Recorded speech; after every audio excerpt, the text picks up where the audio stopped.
Bonsoir et bienvenue dans votre journal. Nous sommes le mercredi 12 septembre. À la une de l'actualité, le collectif de Mayotte rencontre le préfet.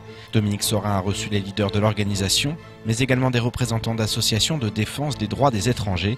Le délégué du gouvernement se retrouve entre le marteau et l'enclume, avec d'un côté une colère populaire et de l'autre le respect des principes de droit. Il a ainsi rappelé les risques encourus par ceux qui bloquent la préfecture. Il a par ailleurs été très ferme quant au sort de ceux qui, membres d'associations ou non, favorisent l'afflux de migrants sur le territoire. Abbas Salidi et Daniel Deragakura. Après des semaines de blocage de la préfecture et un climat de plus en plus tendu aux abords du service des étrangers, le préfet a reçu ce matin des membres du collectif de Mayotte. L'occasion de faire le point sur les relations diplomatiques entre la France et les Comores. Il a fait effectivement des discussions diplomatiques, de la réunion des ambassadeurs et qu'en ce moment, M. Azali est en train de faire son opération de séduction autour des pays contre la France. Mais nous savons très bien qu'ils peuvent faire ce qu'ils veulent, mais ils ne pourront pas nous enlever notre dignité d'être Mahorais, d'être Français. Parce que lui, ce qu'il veut, c'est que Mayotte lui revienne de droit. Sauf qu'il oublie que Mayotte appartient aux Mahorais et Mayotte appartient à la France. Donc là-dessus, il n'y a rien à dire. Nous sommes plus jamais décidés à défendre nos intérêts à Mayotte et à défendre notre territoire. Autre sujet évoqué, le rôle des associations de défense des droits des étrangers. Des représentants ont également été reçus ce matin en préfecture.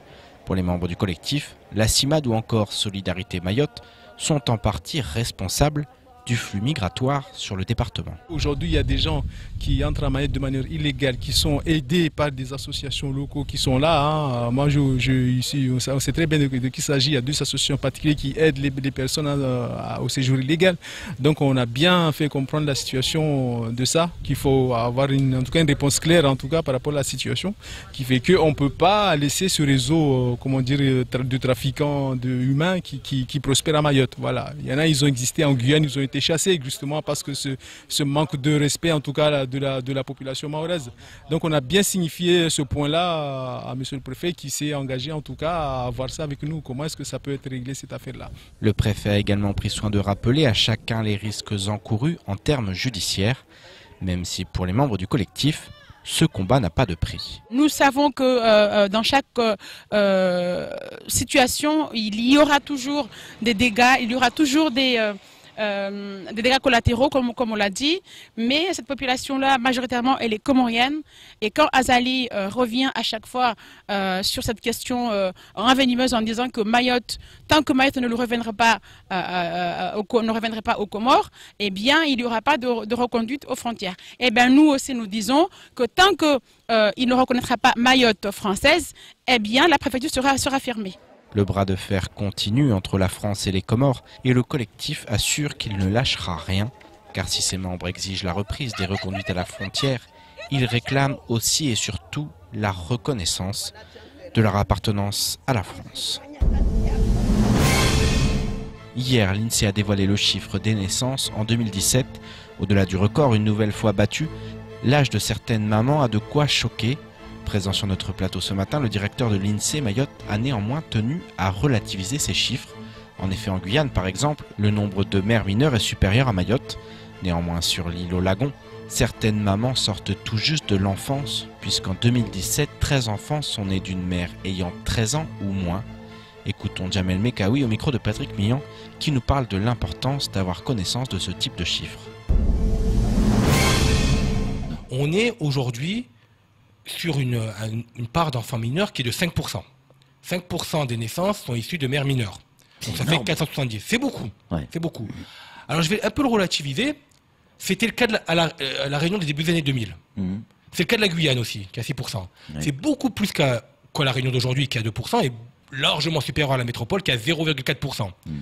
Alors à l'intérieur de ces 470 naissances d'enfants mineurs que vous avez évoquées, il y a quelques cas qui nous semblent un peu plus problématiques, c'est les mères de 15 ans et moins. Et en pratique, il y a 124 naissances l'année dernière qui sont issues de mères qui ont 15 ans et moins, avec les cas extrêmes des mères que vous avez évoquées qui ont 12 ans, au cas de 2, et 11 qui ont 13 ans. Donc de très très jeunes mères. Donc on n'avait jamais jusqu'à présent de statistiques précises sur l'âge de la mère.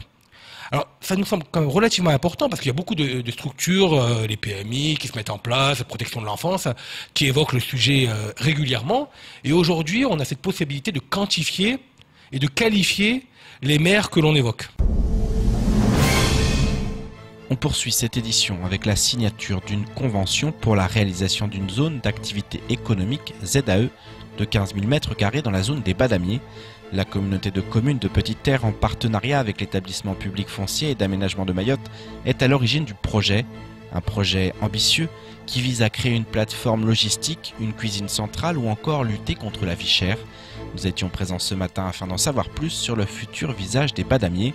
Un sujet signé Abbas Alidi, Amina Ariti et Daniel Deragakoura. Cette signature marque le début à venir d'une nouvelle ère économique pour la Petite Terre. Une nouvelle ère à laquelle les élus et membres de l'intercommunalité vont désormais travailler grâce au précieux concours de l'EPFAM, l'établissement public foncier d'aménagement de Mayotte. En effet, en vertu de la convention signée ce jour, l'EPFAM va lancer une étude de faisabilité pour la réalisation d'une zone d'activité économique. L'objectif pour nous, c'est donc de pouvoir accompagner la collectivité dans une réflexion et pouvoir déterminer les contours de nos projets d'aménagement économique et que nous allons pouvoir réaliser par la suite. Tout d'abord en faisant l'acquisition du foncier et deuxièmement en réalisant les travaux d'aménagement du territoire. La problématique foncière, l'intercommunalité y est confrontée depuis un moment déjà, au point que certains projets sont restés dans les cartons. Cette convention signée avec l'EPFAM vient ainsi relancer la finalisation de certains parmi eux, à l'instar de celui de la cuisine centrale. Mais si l'intercommunalité accorde autant d'importance à cette zone d'activité économique, c'est aussi pour répondre à d'autres enjeux. On va essayer franchement de réduire au maximum les distances des gens de la Petite Terre avec la Grande Terre. Parce que tout simplement nous nous rendons compte que lorsqu'il manque des denrées alimentaires ici, le temps que les camions traversent, viennent ici, ça prend beaucoup de temps. Donc il était nécessaire de réduire ces distances-là pour que les gens de la Petite Terre puissent, je dirais, être ravitaillés dans les meilleurs délais. En clair, il s'agit d'offrir des plateformes logistiques aux entreprises installées en Grande Terre pour mettre fin aux problèmes d'approvisionnement en Petite Terre. Outre ces raisons d'ordre pratique, un autre argument de poids vient justifier la réalisation de cette zone d'activité économique.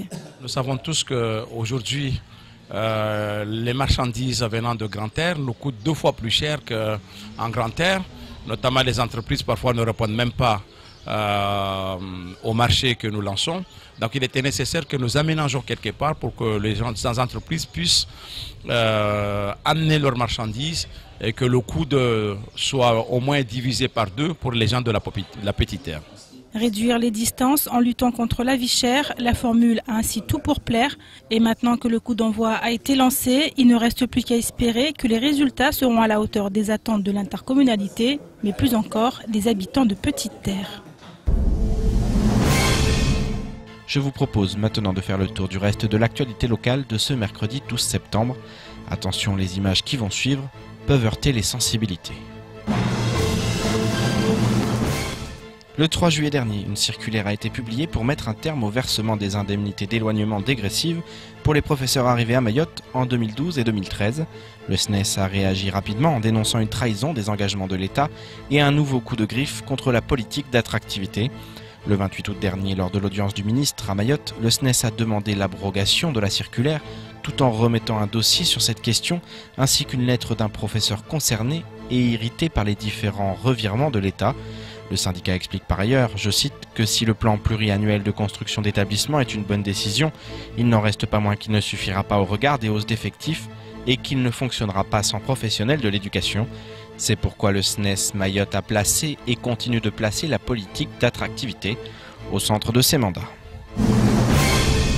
À Mayotte, sur la 60aine de plages où viennent pondre les tortues, 4 sont aujourd'hui surveillées par les gardiens du conseil départemental. Il y a quelques jours, la Sea Shepherd, actuellement en mission sur le territoire, a découvert sur des plages protégées une douzaine de carapaces de tortues braconnées, et ce malgré la présence officielle de 9 gardiens chargés d'assurer leur protection. Selon l'association, les employés du CD dorment dans leur cabane les nuits de patrouille, tandis qu'au matin, pressés de rentrer chez eux, certains poussent du pied des mamans tortues n'ayant pas encore pondu. En début de semaine, une équipe de l'association a retrouvé une tortue braconnée sur la plage de Moya 1, juste en contrebas de la cabane des gardiens.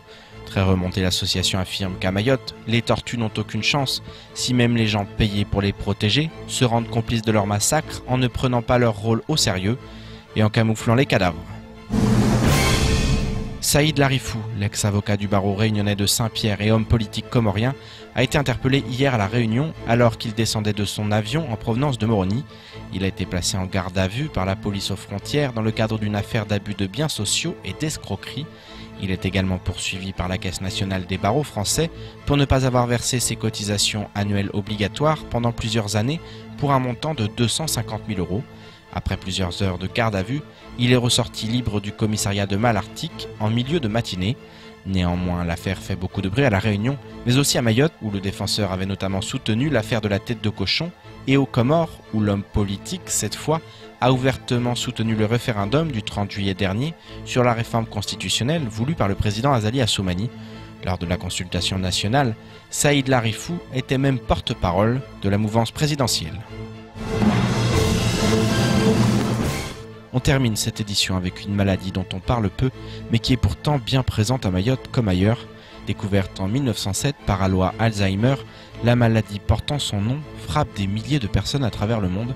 Elle est caractérisée par une perte progressive de neurones qui entraîne la perte progressive et irréversible des fonctions mentales et notamment de la mémoire. À Mayotte, l'association France Alzheimer 976 souhaite que cette maladie soit davantage prise en considération par les pouvoirs publics. Des dizaines de familles doivent en effet s'occuper d'un proche malade dans l'indifférence quasi générale. Leslie Vimenet. De la perte de mémoire jusqu'à la démence, la maladie d'Alzheimer est aussi incurable qu'impitoyable. À Mayotte, le nombre de personnes atteintes reste inconnu, mais les difficultés pour les malades et les familles sont nombreuses. Ce matin, une femme a accepté de parler de son quotidien et de celui de sa maman, frappée par ce fléau. Certes, il y a maintenant l'auxiliaire de vie, il y a des associations agréées qui s'occupent à temps partiel quand on n'est pas là. Mais c'est vrai, c'est une maladie qui est très lourde à mener dans la famille lorsqu'on n'est pas nombreuse ou lorsque... Bon, je ne peux pas dire qu'on abandonne, mais des fois, il y a des enfants qui ne s'occupent pas de leur mère. Parce que c'est compliqué, parce qu'ils ont un travail, parce qu'ils ont une vie aussi, et c'est parfois compliqué. Voilà, il y a tout. Parce que je peux dire que c'est pas parce qu'on n'aime pas la maman, mais des fois, il y a certains qui ne supportent pas la douleur. À Mayotte, l'association France Alzheimer 976 tente de venir en aide aux malades. Une tâche complexe, tant cette maladie dégénérative est prompte à briser des familles entières. On diagnostique, mais après il faudrait avoir les structures adaptées parce que ces personnes-là, on sait très bien que les aidants, ils ont leur vie aussi, leur vie personnelle, professionnelle. Donc à un moment donné, comment concilier tous ces vies-là, comment s'organiser, parce qu'une famille...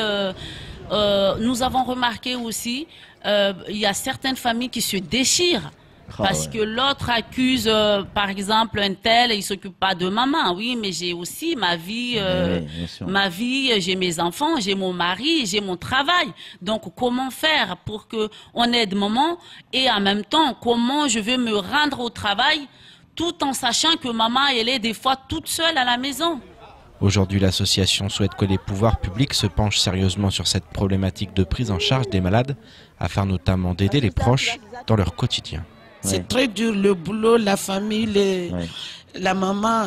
Je ne peux pas vous dire le sentiment que j'ai. Ça vous arrive des fois de dire j'y arriverai pas, j'y arriverai plus, je suis fatigué, j'en peux plus. Je n'ai jamais perdu le courage. Toujours le courage. Voilà, parce que c'est ma mère, déjà Après, c'est une personne qui n'arrive pas, il faut l'aider. Parce qu'elle m'a élevé dès que j'étais dans le ventre. Jusqu'à aujourd'hui, qu'est-ce que je préfère d'autre que de la remercier et de l'aider jusqu'à la fin. Pour sensibiliser le plus grand nombre sur la nécessité d'aider les malades et leurs proches, l'association organise le 21 septembre prochain une journée de mobilisation contre Alzheimer, l'occasion de faire parler d'une maladie qui force les malades à oublier jusqu'à leur existence. C'est la fin de votre journal. Tout de suite, la suite de nos programmes. Bonne soirée et à demain.